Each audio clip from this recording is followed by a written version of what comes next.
नमस्कार, स्वागत छ तपाईलाई धामी किचनमा। आज म मेरो किचनमा माइक्रोनी पास्ता बनाउँछु। आउनुहोस् भिडियोलाई सुरु गरौँ। भिडियोलाई सुरु गर्नुभन्दा पहिले हाम्रो च्यानललाई सब्स्क्राइब गरिदिनु होला। सबैभन्दा पहिले मैले 1 लिटर पानीलाई तताउन राखिदिएँ। यो पानी 2 मिनेट जति तताइसकेँ मैले। अब मैले यसमा माइक्रोनी पास्ता राखिदिन्छु। यो पास्तालाई मैले लगभग 7 मिनेट जति पकाउँछु।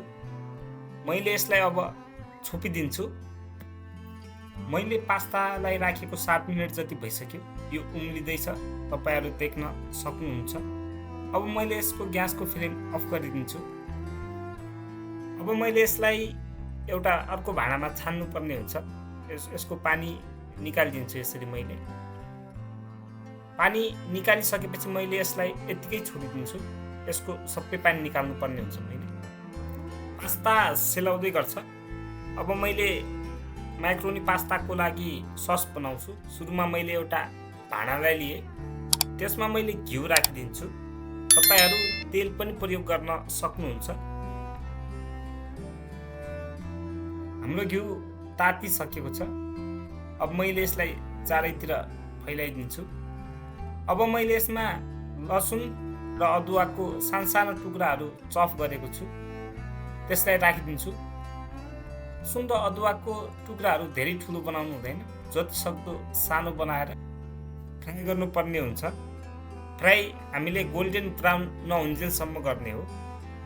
तपाईहरु देख्न सक्नुहुन्छ गोल्डन ब्राउन भइसकेको छ। अब मैले यसमा प्याजलाई एड गरिदिन्छु। प्याजले अलि धेरै समय लिन्छ। यसले 5 मिनेट जति लिन्छ मिडियम फ्लेममा। तपाईहरु देख्न सक्नुहुन्छ प्याज पनि हाम्रो 5 मिनेटपछि तयार भइसकेको छ। अब मैले यसमा हरियो खुर्सानीलाई एड गरिदिन्छु। हरियो खुर्सानी राखेर मैले 2 मिनेट जति चलाउँछु यसलाई। अब खुर्सानी पनि फ्राई भइसकेको छ। यसमा 2 दाना टमाटरको पेस्ट राखिदिन्छु मैले। यो पेस्टलाई मैले 5 मिनेट जति फ्राई गर्छु। त्यति बेलासम्म यसको पानी सुकिसकेको हुन्छ। अब मैले यसमा मसलाहरू एड गर्नुपर्ने हुन्छ। सबैभन्दा पहिले मैले बेसारको पाउडरलाई आधा चम्चा राखिदिएँ। आधा चम्चा खुर्सानीको पाउडर राखिदिन्छु। 1 चम्चा जति मैले गरम मसलालाई एड गरिदिन्छु यता।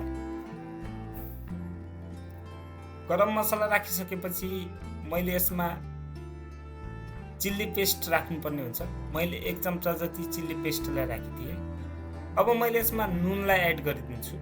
नुन स्वाद अनुसार राख्नुपर्ने हुन्छ। नुन मैले आधी चम्चा जति राखेँ। अब मैले यसलाई चलाइदिन्छु। यसलाई मैले 2 मिनेट जति फ्राई गर्छु यो मसलाहरूलाई। फ्राई गर्ने बेला मसला नचिप्कियोस् भनेर मैले यसमा थोरै मात्रै पानीलाई एड गरिदिन्छु। तपाईहरु देख्न सक्नुहुन्छ मैले थोरै पानी एड गरिदिएँ। मैले यसलाई 1 मिनेट जति फ्राई गर्छु। मसलाहरू फ्राई भइसकेको छ। अब यसमा सिमला मिर्चा राखिदिन्छु। सिमला मिर्चालाई सानो पिसमा चप गर्नुपर्ने हुन्छ। मसला र सिमला मिर्चालाई मैले मिसाइदिन्छु यसरी। यो मिसिसकेको छ। अब मैले यसलाई छोपिदिन्छु 2 मिनेटको लागि। तपाईहरु देख्न सक्नुहुन्छ भित्र राम्रो पाक आइसकेको छ। यो मजाले पाक्दै छ। अब मैले यसको ढक्कनलाई निकालिदिन्छु। तपाईहरु देख्न सक्नुहुन्छ कलर राम्रो आइसकेको छ। हाम्रो माइक्रोनी पास्ताको लागि सस तयार भइसकेको छ। अब मैले पहिले उमालेर राखेको माइक्रोनी पास्तालाई यो ससमा राखेर चलाइदिन्छु। यो ससमा राखेर चलाउँदाखेरि ग्यासको फ्लेम लो हुनुपर्ने हुन्छ। पास्तालाई हामीले त्यति बेलासम्म चलाउनु पर्ने हुन्छ जति बेलासम्म यो पास्तामा यस ससको कोटिङ राम्रोसित बस्दैन त्यति बेलासम्म चलाउनु पर्ने हुन्छ। कोटिङ राम्रोसित बसिसक्यो। अब मैले यसमा हरियो धनिया राखेर चलाइदिएँ। हाम्रो पास्ता तयार भइसकेको छ। अब मैले यसलाई प्लेटमा सर्भ गरिदिन्छु। तपाईँ पनि घरमा यसरी नै ट्राई गर्नुहोला भन्दै भिडियो यहीँ सकाउँछु। Thank you.